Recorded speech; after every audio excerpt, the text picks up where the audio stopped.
label dengan kedai ada label. Kalau kedai tu ada label, kita boleh dapat jumpa baldi tu dengan lebih cepat dan tepat. Kalau kedai tu tak ada label, kita akan dapat jumpa baldi, kita mungkin tak jumpa baldi di lain, dan kita akan dapat baldi pun dengan masa yang lebih lambat.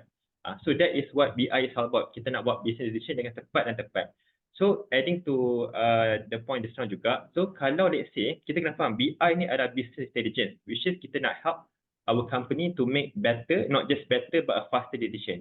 So kalau you boleh reti Power BI, you kena sedar bahawa kalau you reti guna Power BI, you are also helping the company untuk buat a better decision making. So I might be wrong, tapi let's say kalau you baru start kerja, you fresh grad kan, you baru start kerja, you mungkin adalah seorang eksekutif. Nama pun eksekutif. So you adalah someone yang execute the work. You just apa instruction yang you receive, you execute. Itu namanya eksekutif.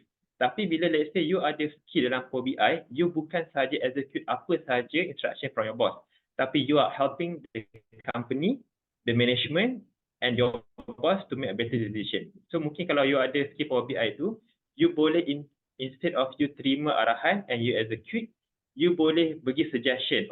Okay boss, saya rasa barang ni tak laku, and melihat kepada Power BI dashboard yang saya dah buat, barang A lebih laku daripada barang B. So why not kita fokus on jual barang A.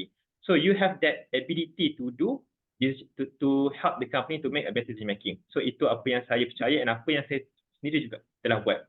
And kedua, kalau nak cakap pasal fundamental, hari ini kita lebih pada podcast, so saya mungkin tak dapat nak share screen cara nak guna Power BI. Yang tu mungkin kita boleh buat on Februari nanti, yang mungkin Tuan Fazrul akan bagi tahu pasal kelas fizikal masa Februari.